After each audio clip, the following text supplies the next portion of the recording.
Hello, everyone, and welcome to our Kelso Community Conversation on Race and Faith, an annual event held collaboratively with Pittsburgh Theological Seminary's Office of Continuing Education and our Metro Urban Institute.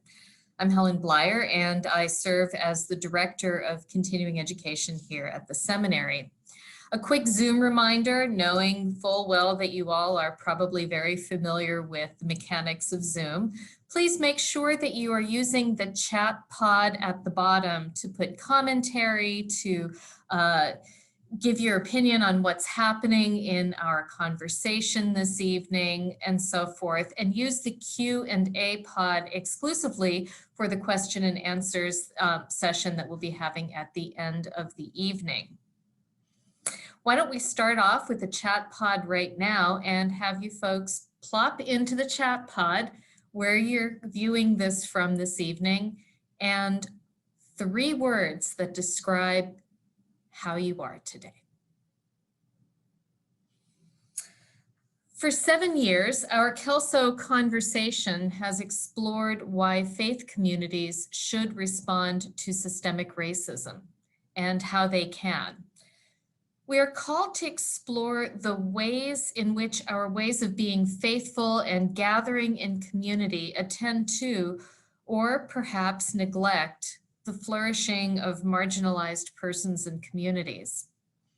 And in our nation, steeped in systemic racism and white privilege, those lines of abundance and privation typically follow the fault lines of race as well.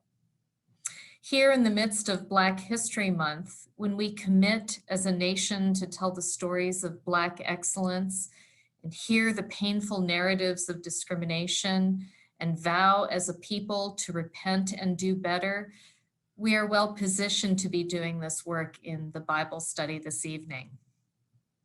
We're delighted to have with us again as our navigator, the Reverend Dr. Liz Theoharis, who is the director of the Kairos Center and a founder and coordinator of the Poor People's Campaign, co-chair of the Poor People's Campaign with the Reverend Dr. William Barber. So welcome, Liz. It's good to have you back. I can see from our videos here that neither of us managed to accidentally put the cat filter on. Indeed, indeed. As those poor folks in Texas did. Let's start off with a little bit of conversation to situate our Bible study this evening and what's happening nationally. Tell us a little bit about what the Poor People's Campaign is up to these days, and say a word or two about how people who feel so moved can get involved. Well, great. Thanks so much. It's great to be here. I'm really enjoying this series so far and look forward to being with you every week. So the Poor People's Campaign, a national call for moral revival, on February 1st, which was the anniversary of the sit-in movement, the Greensboro sit-ins, and then that followed subsequently in other places across the South, launched 14 Moral Mondays, where we're talking about 14 policy priorities that we have for the first 100 days of the Biden-Harris administration and 117th Congress. So folks that are interested in those Moral Mondays should join us on Mondays online. They're online. Sometimes there'll be socially distanced actions also taking place in states and state capitals across the country. But we're trying to raise up the issues that are in front of us and the opportunity that we have in this moment, and the need and the necessity to really make sure that we're passing a just COVID relief. We're raising wages, we're expanding healthcare, we're making sure that everybody has housing and food. We're protecting the rights of immigrants and of indigenous nations, that we're really addressing systemic racism and protecting voting rights. In general, the way that folk can get involved in the Poor People's Campaign is that we are a state-based movement.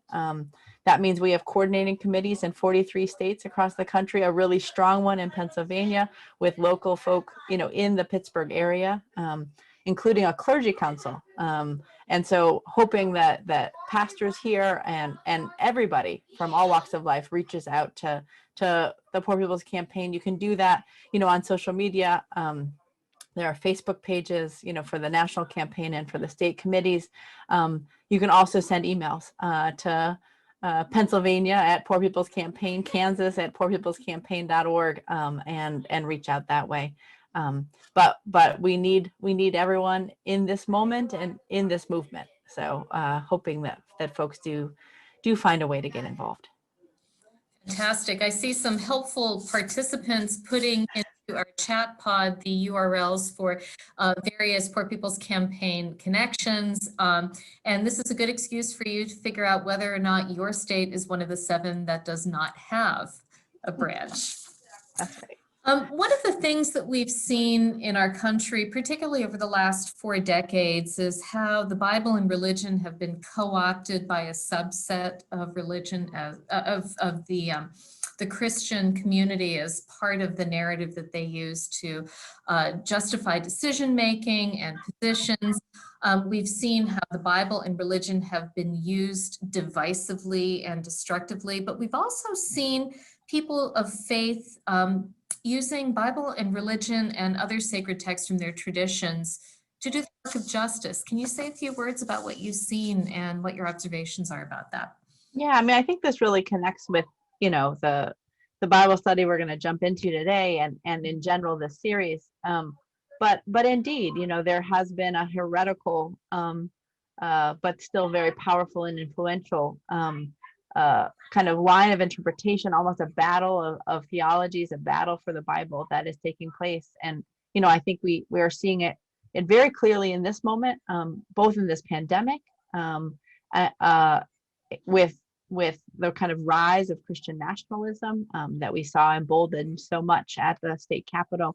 But indeed, as you were saying, there is a long tradition, a strong tradition of people of faith, of all faiths, coming together with holding out that justice is what is required, in this time and in all times. And so, I was on a call earlier today, and one yesterday, and one the day before, with different faith leaders all across the country who are either banding together around ecological devastation issues or coming together to say that we're not going to let low-wage workers be pitted against each other. And so I think that there is really a strong movement that is growing. I think we in our work say it's not the left versus right, but what's at the heart and core and the center of our sacred texts and traditions. The 22,000 to 2,500 passages in our Bible that, if we cut out, makes the whole Bible fall apart, that are about justice for the poor, welcoming the immigrant neighbor, and making sure that we're organizing society around the needs and the demands of those that are most vulnerable. What's been so interesting since President Biden's inauguration has been the conversation around the influence his Catholic faith is having on his approach to social justice, because of course the Roman Catholic tradition has a very robust series of documents and positions on numerous social justice issues. So it's been interesting to see a new conversation convening around that. I think that's right. And I think, one of the things that really excited me, in the midst of this pandemic was the statement that the Pope came down with, talking about, trickle down and kind of neoliberal policies being anathema, to not working, not serving the people, but also not being, what the church and what people of faith should be adhering to. And that, if we saw anything in this pandemic and in the kind of botched response to it, it's been that we should lift, indeed from the bottom and not just think that things are going to magically trickle down from the top. Well, in the interest of shameless promotion, we are hosting a conference in late May that will feature 3 prominent voices in the work of combining faith commitments and democratic participation. They are Valerie Kaur, who is, of course, the founding director of the Poor People's Campaign and a civil rights activist, Parker J. Palmer, who wrote Healing the Heart of Democracy and has long been a spokesperson for this kind of compassionate approach to our corporate existence, and Carrie Newcomer, who does this through her art. And we've got a whole bunch of other really great people in the pipeline. So Lori is going to put the URL for the registration in the chat pod, and we invite you. We're doing Grace Economics as our registration model for Pay What You Can. We invite you, if you're interested in these issues, to sign up for that conference. The last thing that I would like to invite you to talk about, one of the things I've been thinking a lot about is the deep concern that faith communities have when it comes to young people. I'm in a lot of these conversations. I work with a lot of people who are committed to youth ministry. People are concerned that we are losing them. Folks I know who are leading faith community worship online are noticing that the young people aren't engaged the way some of the older folks are. They fear that they are losing the youth. But when I take a look at the social protests, social movements, activism on behalf of issues of justice, it's the young people who are out there. Wondering if you could reflect with me on what faith communities could learn from all of this. Yeah, I mean, I think, what we see in the streets and in our own homes here on Zoom is a real crisis that's beset, and that's going to impact the first and worst, poorer people of all races, but especially young people. Folks were already, before this pandemic hit, graduating from high school, from college, into a crisis. For now decades, people's kind of standard of living has been declining. And these issues of injustice, whether it's systemic racism and its connection to the climate crisis, whether it's the growth of poverty or the militarization of our communities, again, are impacting everybody, but particularly impacting young people and young poor people. 140 million people in this country are poor and low income. When you talk about young people, about half of young people are living in food insecure homes right now as we speak, even though we throw out more food than it takes to feed everybody, not just in this country, but across the world. And so, I think what a message that it has for our faith communities is about, being relevant and bringing a theology and a practice, that actually is of this time, of this moment. In the Bible, when we're taught from Jesus, like how we are supposed to pray, the example is this woman who keeps on praying with her feet, going to this judge for justice and not necessarily winning that judge over, but getting justice. And I think, that's not an accident. That the description of how do you pray and pray ceaselessly isn't just alone to yourself or between you and your Savior and God, but it's about being active, and it's about protesting injustice and standing up for what's right. And I think the more that our faith communities can see that it's not that it's a nice thing on the side to advocate for against systemic racism. It's not just an add-on to talk about that everybody's got a right to live, but that actually the concerns of people, especially and including young people, is the moral issues, the faith issues of our day. And that's healthcare, that's living wages, that's childcare, that's a debt-free education. Yes. That's the very things that our society can provide, but right now we don't have the political will to do so. Well, let us turn it over to you then. You're going to lead us through our second text, which is Render unto Caesar, and I will see you at the Q&A session. Awesome. Well, indeed. So last week we spent some time looking at what is my favorite passage in the Bible, from Matthew 26, where Jesus says to the disciples, after being anointed as Christ by an unnamed woman, that the poor are with you always, quoting the most radical passage of the Hebrew scriptures from the Jubilee prescriptions, where indeed people are told to forgive debts, to release slaves, to pay people what they deserve. and to lend out money knowing that they may not get it back.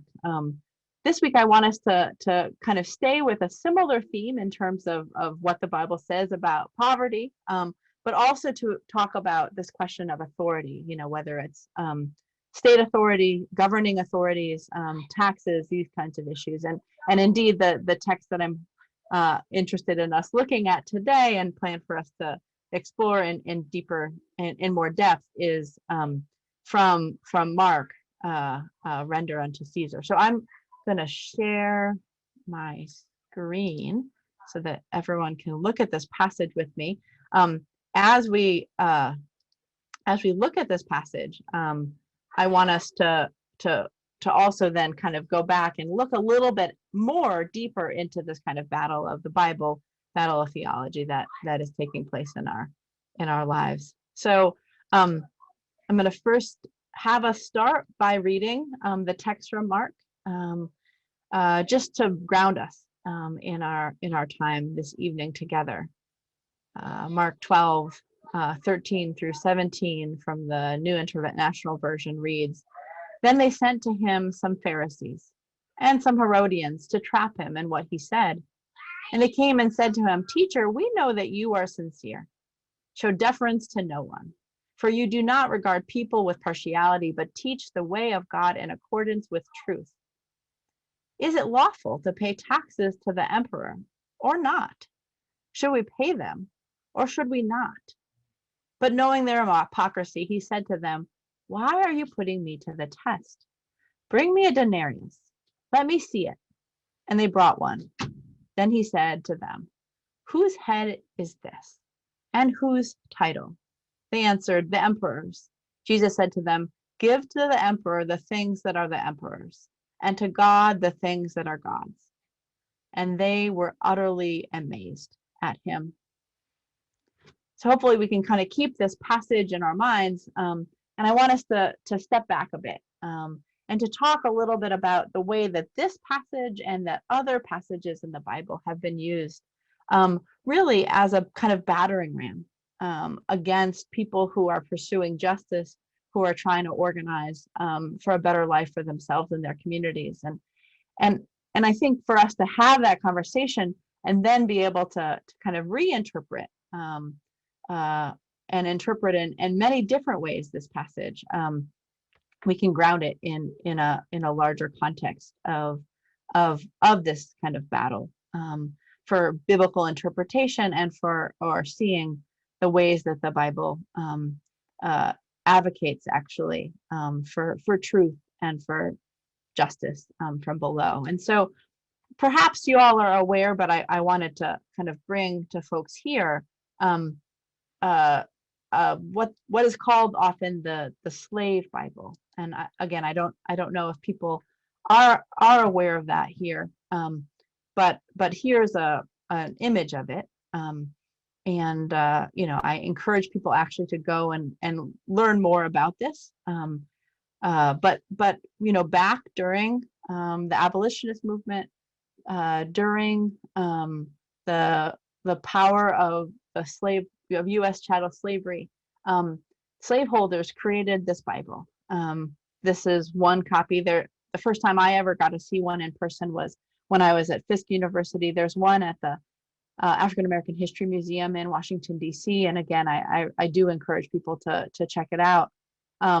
It's a Holy Bible selected for the use for the use of Negro slaves, right?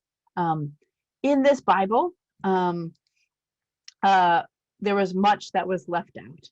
The entire Exodus, most of the prophets, any reference of Jesus to release to the captives and let the oppressed go free. I think that part of what I'm hoping we can look at here is a little bit more of what was said in there. So here we have some of those quotes, slaveholders, quoting this text from Colossians, from Ephesians, from First Peter, different versions of the household codes. Slaves obey your masters. folks quoting the entire book of Philemon about returning runaway slaves to their masters, producing a Bible that again, as I said, doesn't have the Exodus, doesn't have other teachings about freeing slaves, but also anything about economic justice, anything about justice for widows and the poor, and really, a Bible that really is not a Bible. And I think, again, this is not just something that happened, a long time ago, but, in recent years, in an attempted coup in Bolivia, the folks that were leading that coup, have a huge Bible in hand. Or we can think about, Washington, D.C. and some of the movement for Black Lives protests where then Donald Trump used tear gas to stand in front of a church, actually holding a Bible that actually is upside down. Indeed, this image of him standing. And so I'm being asked to, let me see if I can. All right. So then what I want us to do is think a little bit about this, whether it's other passages from the Bible. Here it says, obey the government, for God is the one who put it there. There is no government anywhere that God has not placed in power. So those who refuse to obey the law of the land are refusing to obey God. Punishment will follow. Or what we have from last week, the poor will be with you always, but you do not always have me, or a passage that happens right before that text. For all of those who have, more will be given, and they will have an abundance. But from those who have nothing, even what they have will be taken away. So what I'm hoping to do here is talk, a little bit more just about how this kind of plays out in our lives. To me, it's important for us to kind of establish this so that we can see why it's so important, and then how we can do these reinterpretations of texts. The Poor People's Campaign, a national call for moral revival, starts with a series of different issues. But one that has been very important in our work has been the issue of voter suppression. Now, voter suppression, there have been 26 states that basically have passed voter suppression laws since 2010, many of them since 2013. And the past two presidential elections have been the first two since the passage of the Voting Rights Act in '65 that have gone without the full protections of that act. But if you look at the states that have passed those voter suppression laws, you can kind of notice they're across the South, they're across the Midwest, but then also, other states have ones that are in the making, and even more have been passed, even since the 2020 elections. But if you keep on paying attention to this map, the same states that have made it harder and less likely for poor people, for people of color to vote, are the same states that haven't passed the living wage law, and are some of the ones that are trying to block the current one with the Raise the Wage Act that are out there. They're the same states that have the highest poverty rate and the highest child poverty rate, the highest women in poverty rate. They're the same states that have the least protections for LGBTQ people, for immigrants, and and the least environmental protections. But they're also the same states that have the highest percentage of Protestant evangelicals. Now, how does this happen? How does this work? What does this mean? What I want to propose to people here is that this is both a troubling kind of reality and one with great potential. Troubling in that we clearly have a theology that has made it okay to suppress laws, to suppress votes. We clearly have a theology that has made it okay to have the highest per capita of churches in some of the states that have the highest per capita poverty. But it also is a place for change and for hope and for transformation, because as we've discussed last week or in other moments, the word evangelion, the Greek word for evangelical, is good news, and it's about good news to the poor, to the broken, to the oppressed, to the immigrant, and so again, I kind of want us to spend a little time here for us to keep on thinking about these. Now, I put out I think some of an analysis, and what I want us to do now is we're going to dive into the passage that we're going to study together. And before we do that, I'm hoping we can watch this short video, a video that is based on and in a second we'll pull it up, but based on a resurrection city that the Poor People's Campaign held in Washington, D.C. In 2018. A kind of encampment that we had there, and a series of protests as we were launching the campaign and organizing 40 days of nonviolent civil disobedience. And this song by this artist, Matthew David Morris, is one that is really based on Jubilee. It's based on Deuteronomy, and it's this idea that when you lift from the bottom, when you organize society around the needs of the poor, when you forgive debts, when you release slaves, that everybody, your whole nation, your whole world will flourish. So I want us to watch this video, and also to prepare ourselves to be able to kind of look at this biblical text from Mark in a little bit of a deeper way. So if we could cue the video.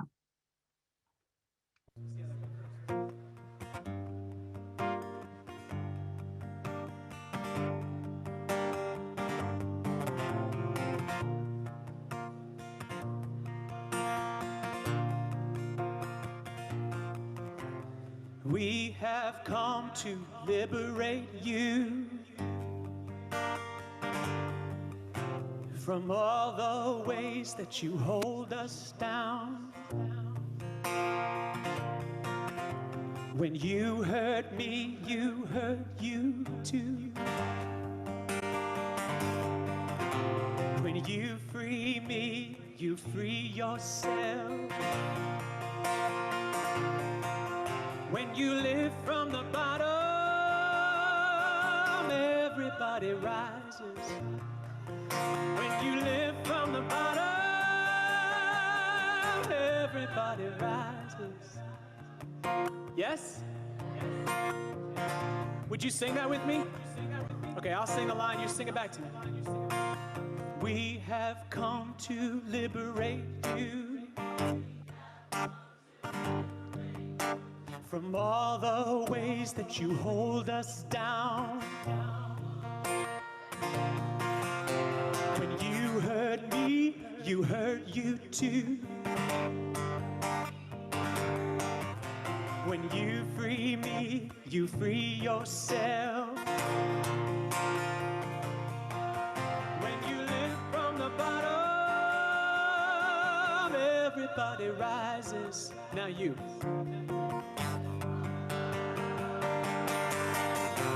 Everybody rises, that's right. When you live from the bottom, everybody rises. You.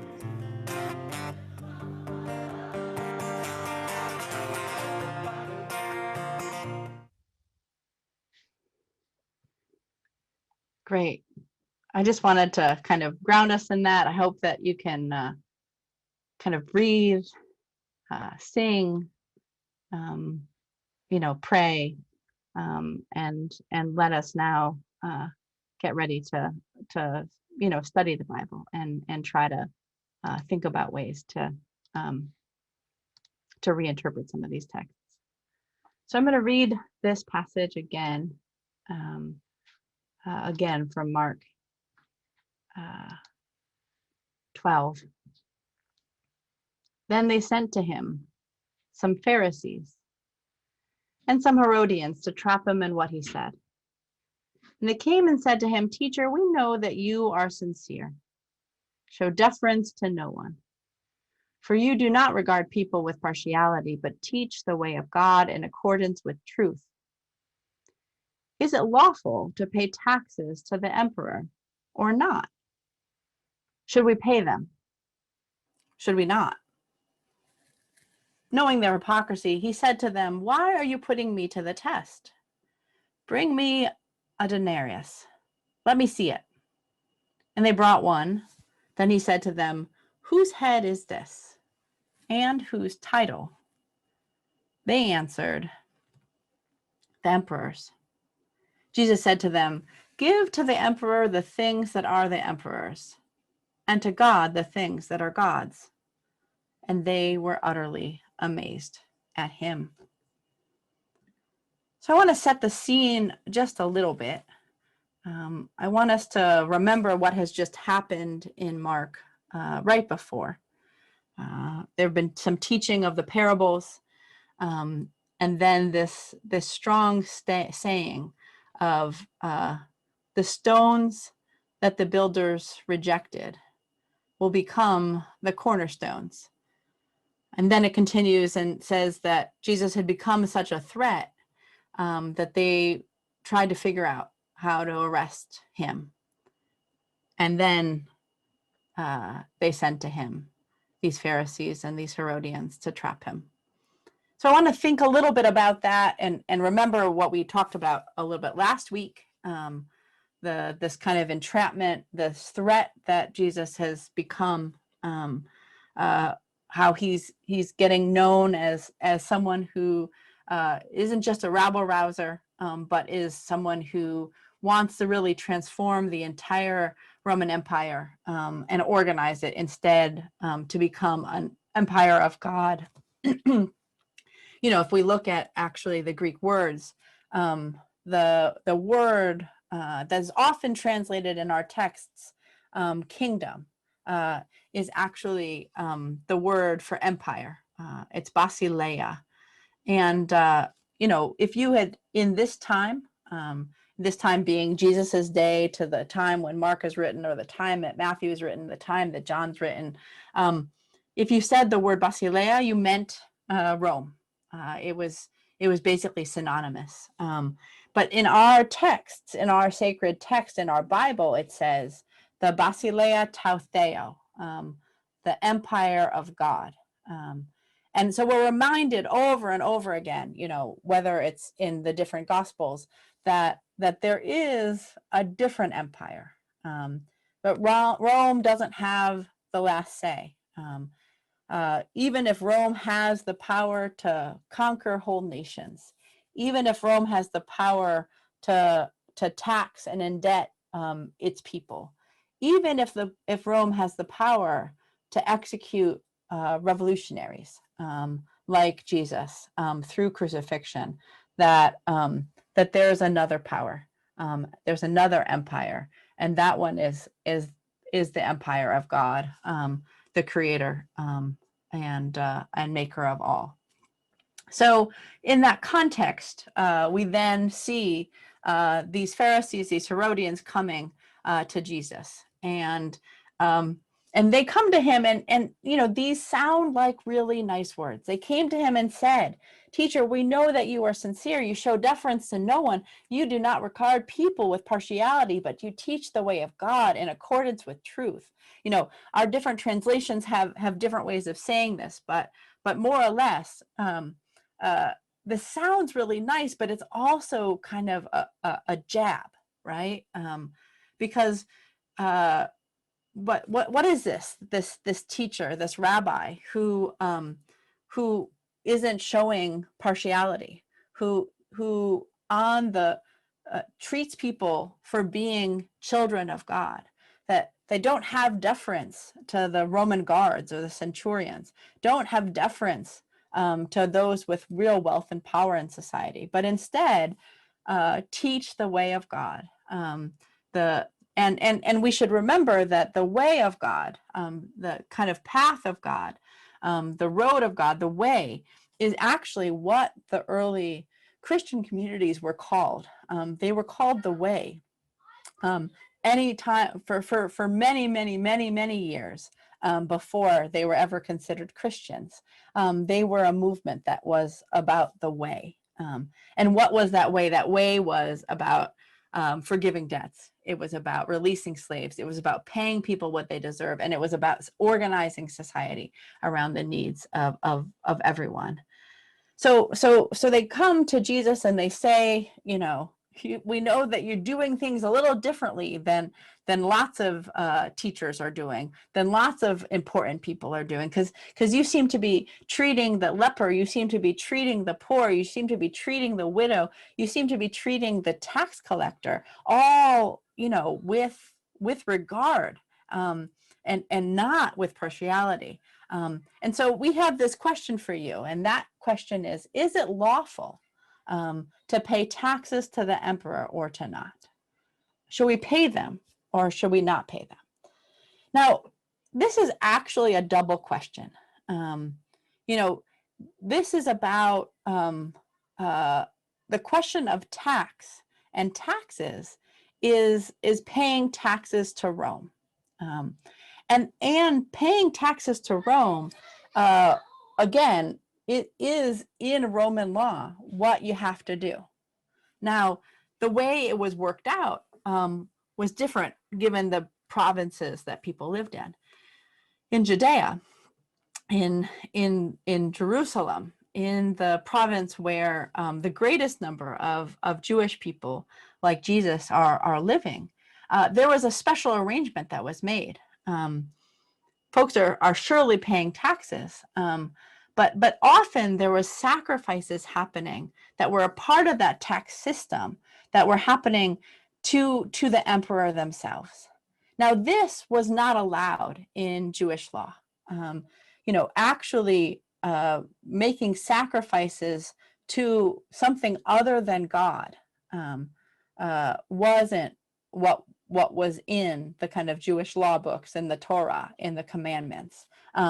So that there was an exception made. And that exception was that people paid a particular kind of extra little tax, and it was sent to the temple. And then what happened was that the temple, every day at the temple, there was a sacrifice to God, to the God of that had led the people out of Egypt. But it was still for the health and the well-being of the emperor. And this was a way that the whole system kind of worked, that Judea could adhere to Jewish law, to Jewish practice, and still be kind of subsumed under Rome. But it was one that was upsetting to many Jewish people, because it seemed to them to border on idolatry, worshiping something other than the God who led them out of Egypt. And so already we have in this passage this question about paying taxes, including this tax that is this kind of donation for a sacrifice to the health and well-being of the emperor, as well as all of the other taxes that are happening throughout the empire, right? There are poll taxes. There are passing through different places taxes. There's the taxes that are on all of the goods that are being produced. And I think that there's a lot going on, and a main way that people were reduced to slavery in the Roman Empire was because of taxes. Taxes were so great and people were so poor that often taxation was the difference between somebody being able to live free and live a subsistence life and actually having to sell themselves or their children into slavery. And so we have to kind of know that whole context. We have to understand the tax system that exists, and we have to understand the debate that is going on, that it is a Roman law that you have to pay taxes, but then there's this kind of this gray area within Jewish law about how do we do this, and not engage in idolatry and not start to subsume ourselves under imperial systems that oppress and hurt. And all of this is happening in this conversation about where the Pharisees come to Jesus. Now, I have to say a couple more things also about just taxation and debt, because debt is huge in this time period. When it comes to this question of debt, actually, it was the Jerusalem temple where the debt records were kept in all of Judea, where they kept track of who owed who what. Because the Jerusalem temple wasn't just a place for worship and a place for sacrifice. It was the economic center. It was the political center. It was the social center of the area.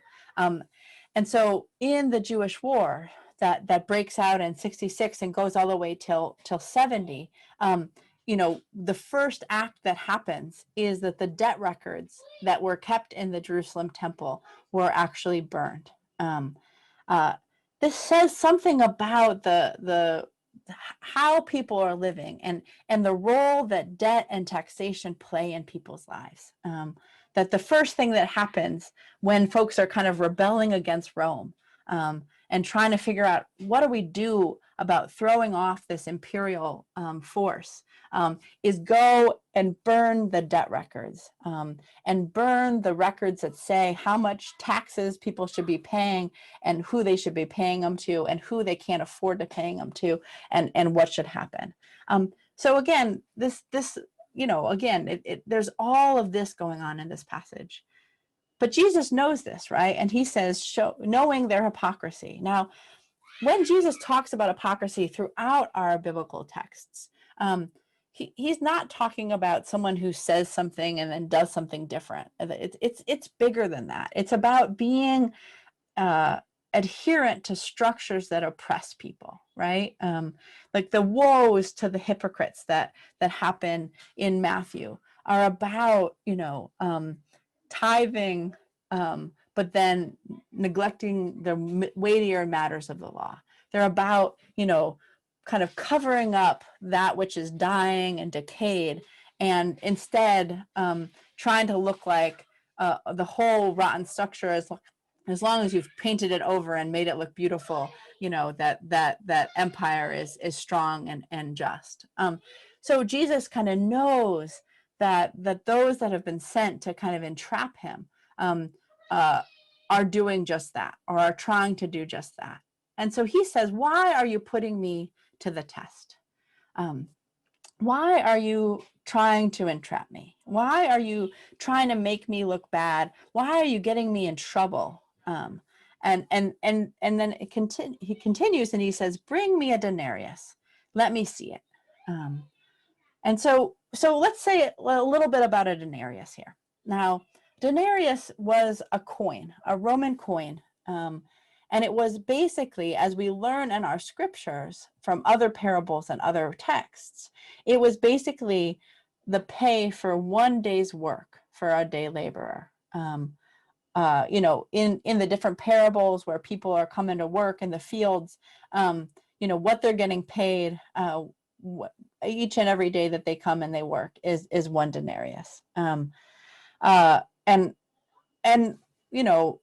And probably people were paid with those denariuses, right? And what we know about those day workers, those day laborers, is that they were some of the poorest people in society. And Jesus was one of them. Often I think we have this picture of Jesus as a kind of middle-class intellectual who was a carpenter because he liked to tinker with beautiful woodwork. But the reality is, according to really almost all of the scholars and archaeologists of the time, is that Jesus, as a carpenter, was on the lowest rung of the ladder. He was one of the lowest paid workers. And often people that were kind of expendables and were day laborers that, just had to work day in and day out, much like day laborers in our society today, much like Uber drivers, much like, farm workers, that folks actually only were able to survive for 5 to 7 years because life was so hard until people basically starved or worked themselves to death. And so again, this is not an innocent, a cute little conversation that's going on.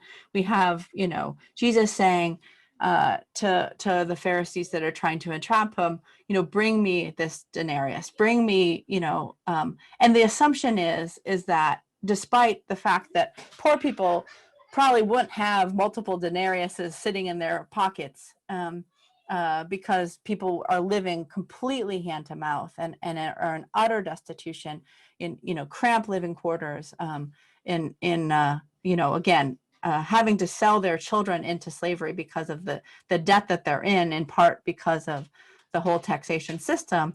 But here we have someone that brings, has, a whole pocket full of money, and they bring it, and he kind of examines it. So I want us to look a little bit into a denarius, and I've pulled a couple of slides. I'm not sure if people have studied much of Roman coinage before, but this is one that was made when Augustus Caesar was the emperor, and again you see on this that here is Augustus Caesar's face, but I want us to also look at one more set of images.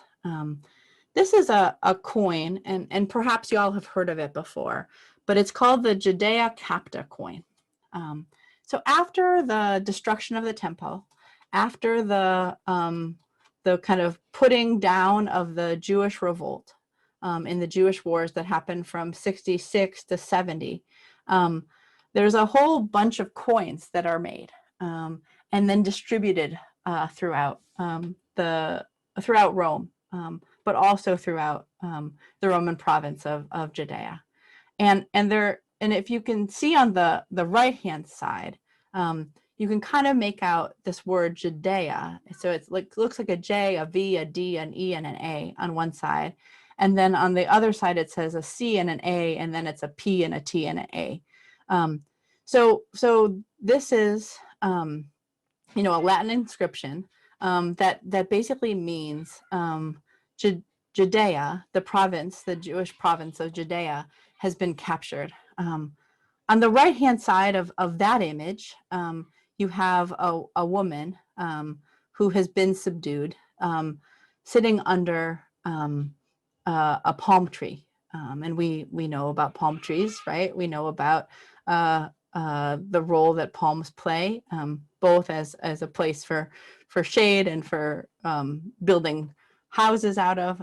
But then we also, can remember the role that those palms play on Palm Sunday, when Jesus is welcomed in as a different kind of leader, in a procession that is very different from the Roman imperial guard that also is entering Jerusalem, to make sure that to be able to quell any kind of rebellion that's going to take place during the Passover. Then the other image, and there's a number of different ones of these coins that are produced. One has also a subdued Jewish man, and then others have actually the Emperor Titus, who was emperor and partially responsible for the defeat of the Jews who try to revolt and organize. But again, this is a coin. This is a denarius. This is a coin that is being, distributed and used for buying and selling throughout the empire. On the left-hand side, if we look at the kind of inscription in the image, this is Emperor Vespasian, who was one of the more corrupt emperors. There's another line of coins that have the Judea Capta that has Titus on it. And again, but to me, it's important, if we then go back to our passage, to have this in mind, right? And so it says, again, let's read this one more time. It says, "Why are you putting me to the test? Bring me a denarius and let me see it." And they brought one. Then he said to them, "Whose head is this? Whose title?" The Greek for it isn't quite title. It's actually what inscription is there. And it's not just, I don't think, the one side, which has the head of the emperor, but it's also the other side that, in the case of the Judea Capta coin, has this, image, this very brutal image the subjugation and the bringing down of the Jewish people. And they say they answered the emperors, right? So this is something that this is kind of a political education moment. We're talking about this question of money. We're talking about this question of taxation, and we're looking at this coin, and this coin says that this coin has been minted basically by the emperor, and it's a part of the economic system of Rome. And that economic system is connected to the subjugation and the militarization of communities and the defeat of any movements that try to rise up to make life better and to resist taxation.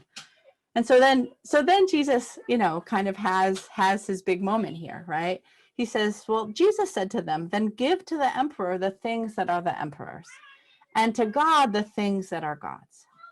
And so I just want us to take a moment and say, okay, often this is translated a different way. It says, render unto Caesar that which is Caesar's, and render unto God that which is God's, right?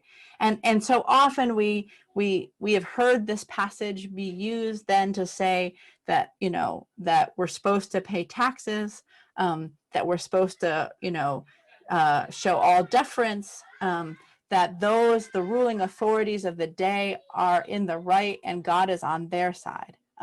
But I want to suggest that actually something different is happening in this passage. That when Jesus says, show me whose face, whose head is on this coin, he's reminding people that who is responsible for the poverty, for the dispossession, for the taxation, for the debt is not God, is not Jesus, is not a movement of those from below, but is Caesar and the emperor.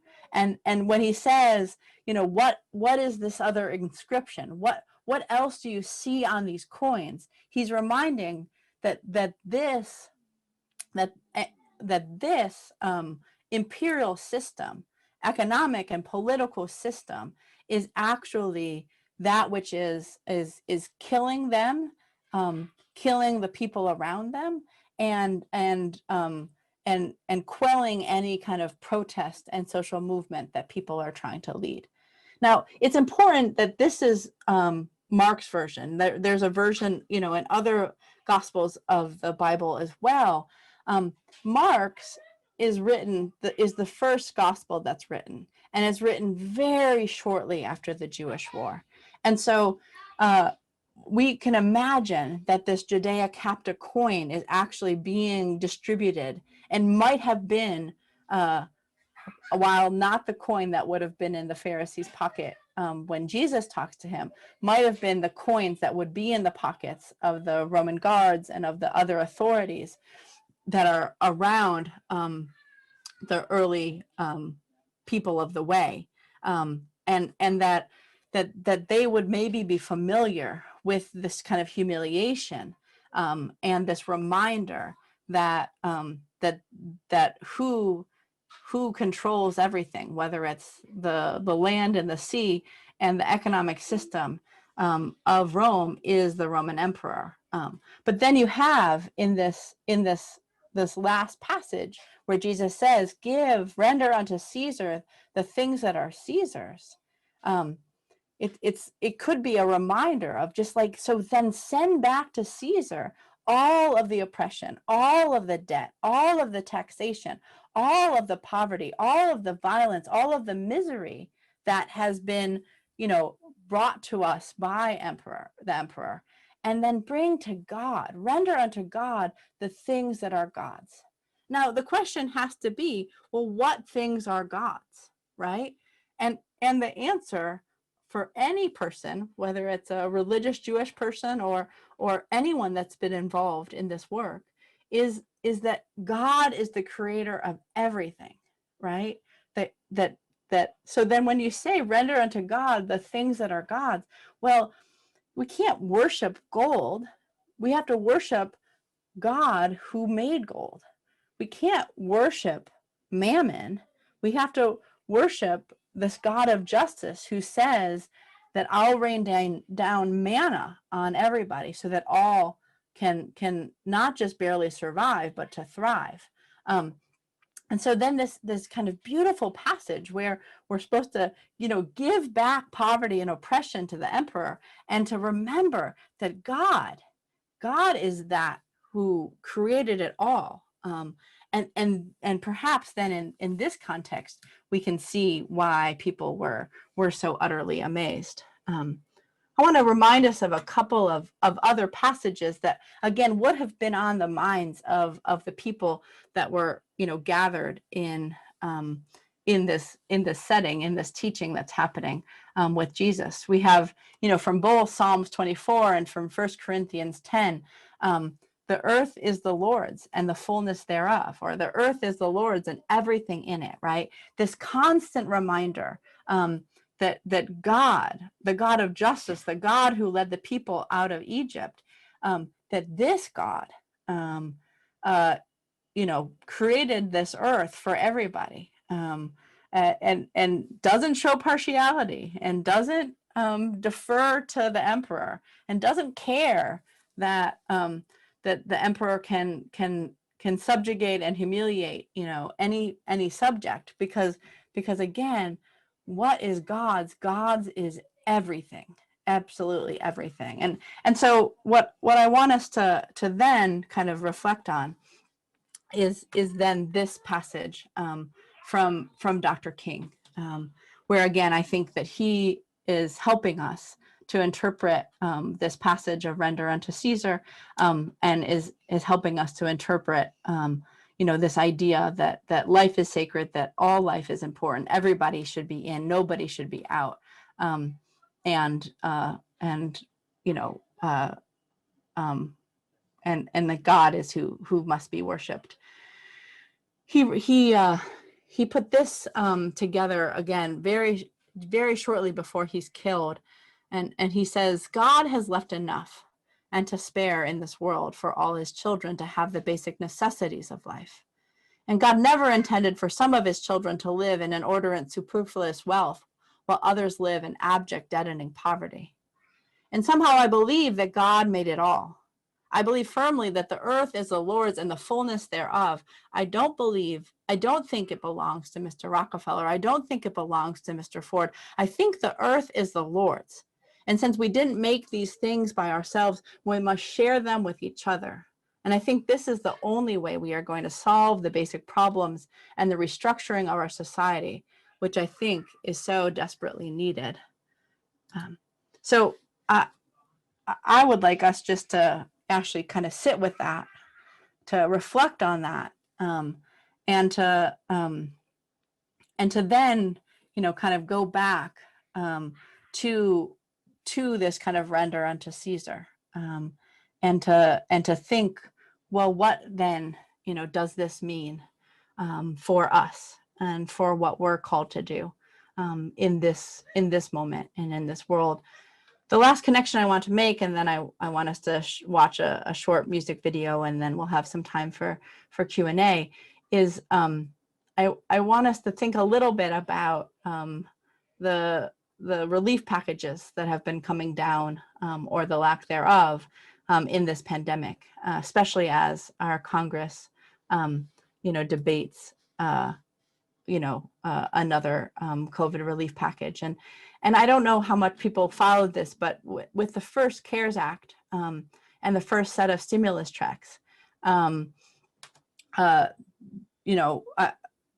if you receive them in check form, and not just in your bank account, or not if you were too poor or didn't have the papers to qualify, there was a lot of fuss about the fact that Donald Trump wanted to make sure that it was his signature that was on each of the stimulus checks, and it really made me remember the fact that it's still alive and well in our political moment, that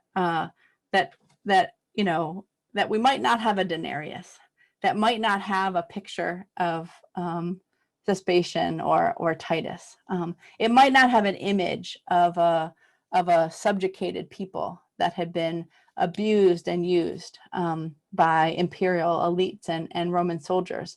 But we still, when we got those checks, they had to be signed with the name of, the president of the United States, and that signature was also a reminder that the lack of relief that people had been experiencing and have experienced over the past months, the deep poverty, the 45% of families that made $40,000 or less, that too is connected to the kind of oppression and to the insecurity and to the rendering that people that maybe is in order in this moment. So I want us to have a chance to watch this video. In the Poor People's Campaign, we have put together a series of different songs and slogans and chants. But music is surely a really important one. And the video that I want to show here is a kind of challenge that we put out to different artists in our work to write new renditions of a song that Jimmy Collier, one of the beautiful freedom singers of the 60s, put together for the original 67-68 Poor People's Campaign. And it's called Everybody's Got a Right to Live. And let's listen to that and let's have some. Everybody's got a right to live. Everybody's got a right to live. And before this campaign fails, we'll all go down to jail. Everybody's got a right to live.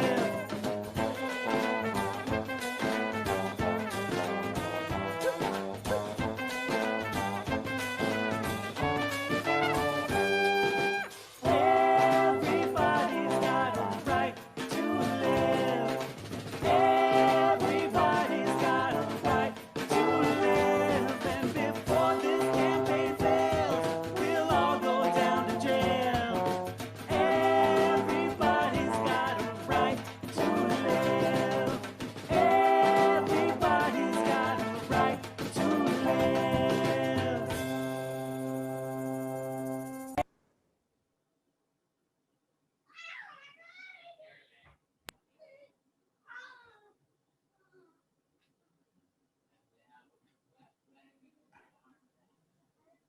Thanks, Liz. Just wondering if people were singing and chanting along with the two videos that you showed. And I did notice on the Poor People's Campaign website, you have somebody on your staff who is a theomusicologist. Am I right? That's right. In fact, we have two folks that coordinate that work for us, both Mhm. from Kairos and from Repairers of the Breach. And then in each state that has a coordinating committee, folks have identified theomusicologists to be song leaders and songwriters, and to kind of bring culture, not to decorate the movement, but to write to the front and center of it. That's fascinating. Couple of questions that go back to the beginning of your presentation. So we'll just take care of those, clarify them. Right. Two questions about voter suppression. One was, how is it defined? And the other is, how do you find out if your state has passed this kind of legislation? Yeah, so it's a good question, and it's or they're both good questions, and they're kind of complicated. In terms of how is it defined, there are a number of different policy institutes that basically collect the different laws that are being passed in states. It's everything from taking away the rights that are in the Voting Rights Act of 1965, right? So for instance, what happened was pre-clearance was eliminated in this case of,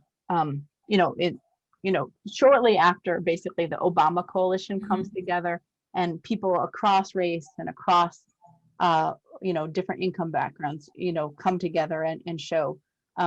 Then what happens is, and what pre-clearance is more or less that the states and the places, the municipalities that have been known to try to deny the rights of Black people and poor people and Latino people and Native people to vote, that they don't have to prove that they're doing that anymore. And when the Voting Rights Act was gutted, and when the pre-clearances were taken away, Ruth Bader Ginsburg actually made this powerful statement, and I don't know if people are familiar with it, but she said that basically what that was, taking away a umbrella in the middle of a rainstorm, and then saying and basically saying that, like, why are we're not getting wet because we have an umbrella.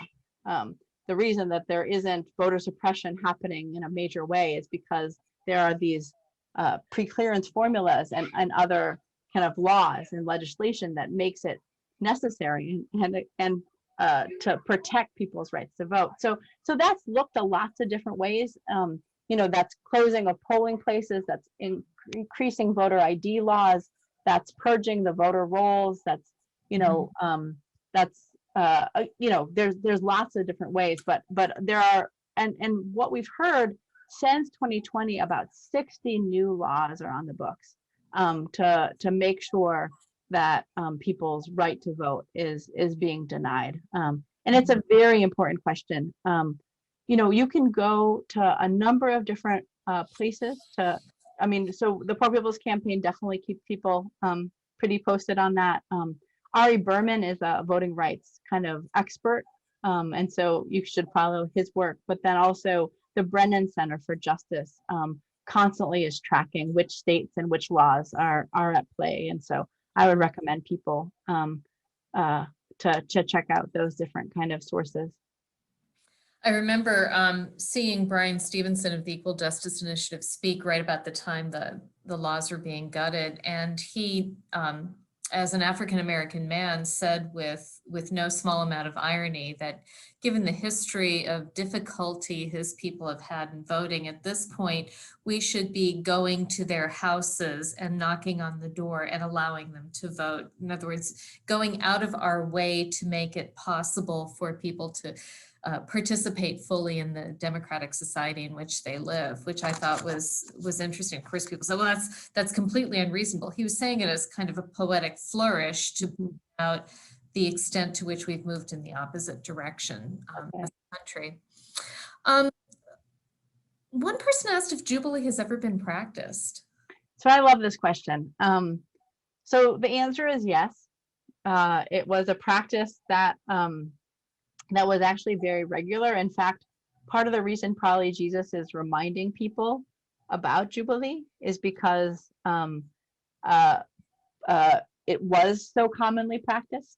And then with the Roman Empire, folks were kind of moving away, and with some of the same kind of temple systems that I was just describing earlier, there's kind of a move away from it. But then what we know is that it was practiced because there's a lot of upset at the moments when it's not.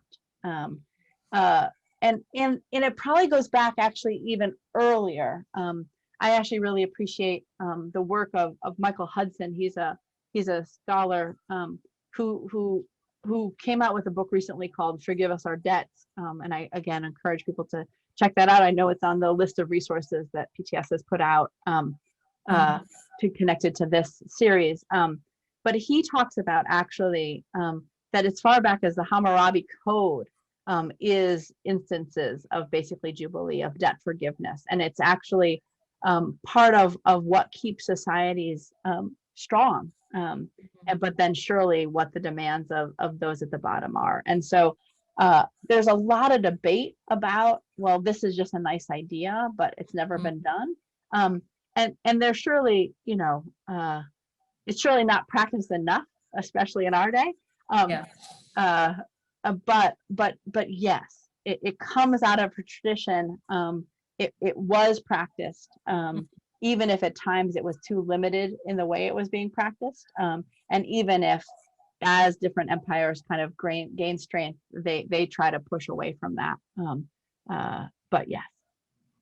Related to this, one of our participants has asked about the economic wisdom of Jubilee, of rent moratoria, and so on, citing a story of a woman who became homeless because she was living in a duplex, couldn't pay mortgage because it was dependent on the rent she wasn't receiving.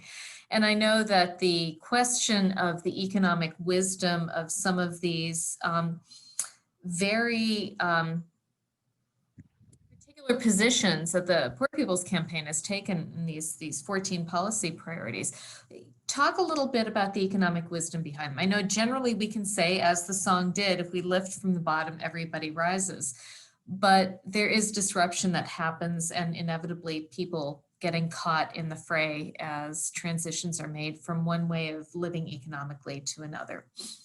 Yeah, so I think when it comes to questions around housing, and I think it's actually a really good place to start. If we look at the 2007-2008 crisis, which was, in essence, a crisis around housing, what the policy that we put forward did wasn't to bail out the people, it was to bail out the banks. But if the same amount of resources had been given to people, and then folks could have, stayed in their homes, kept paying their rent, paid, if that's where the help could have gone, we would have had a very different recovery, and we would have had a very different result. And I think that, so, right now there are some moratoriums on eviction and foreclosure. Mm-hmm. Not enough on foreclosure, to be honest. People have not fought hard enough around that, and they haven't given them. So, but in the victories that have happened around moratoriums, all that does is put off when people are going to get evicted or foreclosed and kicked out of there. If you bail out people so that they can pay their rent, if you forgive rent, and then you allow for small landowners and apartment owners to be able to then apply to get resources, and not that it's that the banks aren't going to lose anything, but that the people aren't going to lose anything, then what we see is actually that people don't really fall through the cracks. Where people fall through the cracks is when you bail the banks out. And so what we saw in the CARES Act, for instance, was that banks were able to come and steal people's, and I call it steal because I think that's what it was, basically people's stimulus checks if they were indebted to them. Yes. And that means, for one, people can't afford their lives because they're either not employed or not employed enough in this moment. But it hurts the whole community, right? Right now, there's a debate around raising the minimum wage, and that debate is too limited as it's playing out in kind of our public policy. There are 64 million workers who are making less than $15 an hour. If you were to raise the minimum wage immediately, about 50 million of those workers would see about $370 billion into their pockets, right? Now, what that would mean, rather than when you give really rich people money, when you give people that are low-wage workers money, they start spending it. That helps small business. That helps people pay their rent. That keeps places open. More or less what we've heard is that for every dollar in raised wages means $1.21 enters into the economy. Wow. And so it's morally right. It's what the gospel tells us to do, but it's also good economics. That actually inequality, actually poverty hurts our economy, and doesn't just hurt the poor who are dying from it. It surely hurts them the most, but it hurts everybody. And that instead we can do it a different way. It doesn't have to be this way. Investing in early childhood education actually saves us. Every dollar we invest in early childhood education saves our nation $7 in the future. So it costs us it costs us $1 trillion every year to have kids in poverty. It would cost us a lot less to end child poverty, to end all poverty, than it does to keep it in place. But the wealthiest would have to, have a little less money and have a little less power, probably, and so that's why it's set up this way. And so again, trickle down has never worked, and always bottom up solutions that do work, and they work. They work, again, not because they're just right and we're moral people and we should make sure that everyone has a decent life, which we should, which the Bible is very clear about, but also because it actually makes for a healthier democracy and society. One of our participants was asking what Poor People's Campaign was doing to focus on food scarcity and hunger. Yeah, so there's a lot of work that we do. Obviously everything from advocating for raising wages to stronger welfare programs, to expanding SNAP and other food assistance programs. The fact that half of kids live in food insecure homes and yet we throw away more food. We've partnered with lots of the kind of biggest food bank networks in the country, not just to, definitely to do policy work and to do, but also to kind of get folks that are coming to food banks to start organizing, with the Poor People's Campaign and building the power of those families who are hungry. We've definitely worked with some of the big hunger organizations, across the country and world, because indeed,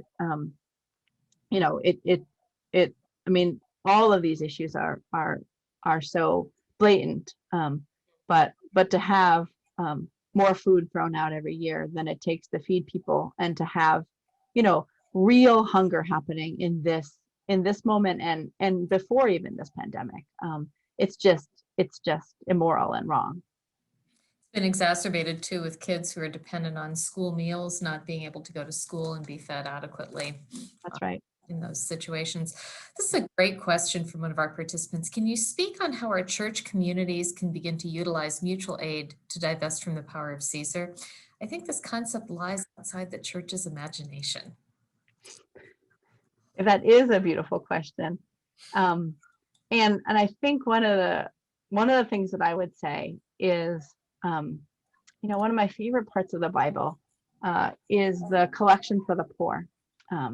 It's I think, so it's in Paul, and it's in pretty much all of Paul. It's there in Paul more than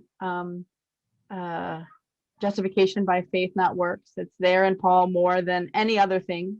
It's actually the central theological issue, and it's about mutual solidarity amongst the poor. The collection for the poor was just that. It was poor folk kind of coming together and figuring out. Some people think it was actually about tax resistance, and that might be why Paul himself was killed, because he was having people, pool their money and make sure they were supporting a movement and not paying taxes.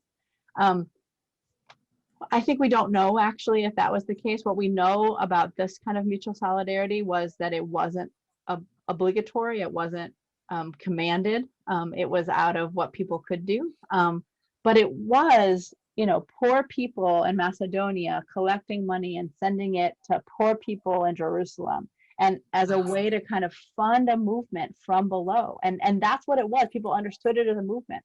It was a spiritual movement. It was the way. It was the Jesus movement. It was the Basileia movement, but it was exactly this kind of mutual solidarity. And I think we see it in Acts as well, right? We have this community of goods where people, bring what they have and they share it. And I think we have in those texts and in others, all of these examples of this kind of mutual solidarity in a different way of economy. And it's definitely doing polemics with the taxation and debt system of Rome. And it's not doing it because it's trying to replace the role of society should be, but it's trying to show that God wills a different way, right? And I think it's no accident that in both Paul's collection and in the community of goods and Acts, there's references basically back to the manna story, because again, I think this is the model. There are other ones as well, but this is the model that God lays out, actually, of mutual solidarity, of nobody having too much and nobody having too little, and then again, and kind of organizing it that way, and again, it continues, and so I love this idea. I was recently rereading Acts, and of course, Willie Jennings' excellent commentary on Acts. And somehow in previous readings, I had skipped over that part when Ananias and his wife sell property, but keep some of the money and then are struck dead. Yeah. Like, Yeah. oh my God, they were absolutely serious about sharing things in common and placing trust in the generosity of the community and the beneficence of God rather than their own ability to save for a rainy day. Yeah, that's right. For our last question tonight, gets a little personal. One of our participants is wondering what this kind of philosophy it looks like at a personal level for you and your family and for Kairos. What does it look like in your family, and how can it look in our families? Yeah, I think I think if we actually spend a little time again on that Acts text, I think it actually kind of helps us. So we hear about how people are supposed to bring the money and lay it at the apostles' feet, and it gets distributed to each as any had need, right? And then there's this example, right, of Barnabas, of Peter, who they called Barnabas. And I think the reason there's that example is because we need those examples. We need those models of like, but did people really do this? And can this really happen? Right. So I joined this work as a young person, both out of the moral right thing to do and joining a movement, but also out of my own poverty. I mean, I've been homeless. I've worked all kinds of low-wage jobs. I've been without healthcare for much of my life, and I still definitely am able to mostly pay my bills, especially with a lot of credit card debt these days. But nobody in this work is living like huge, beautiful lives. And for sure, I still have to worry about, when you're talking about the kids not going to school and not getting the free food, I'm spending a lot more money that I don't have to make sure that my kids have food now that they're fully remote. But it's not about taking a vow of poverty like that. I don't think we need more poor people to end poverty. I think it's that again, this kind of mutual solidarity is the way out. And I'm the director of an organization. I have to fundraise, and I do, and I have to pay people's salaries, and I do, and that means sometimes taking money from institutions that are making their money on the backs of the poor, because actually we're living in a society where that's how the economy works. And so these aren't easy things. But what I think is that people of all walks of life, poor people and people with wealth, with a conscience, are all needed in this work. And that again, it's not about people coming in and giving everything away and taking a vow of poverty, but it is about entering into a different way of being in relationship with people, where we do try to practice Jubilee, where we do call on society to make sure that we do better than we're doing right now. And so I think for me, I do live a pretty simple life. But I also don't believe that just living a simple life is the way that we get ourselves and our society out of poverty. I think we have to have significant structural change. And I think that that's what Jesus is calling us to. Yeah.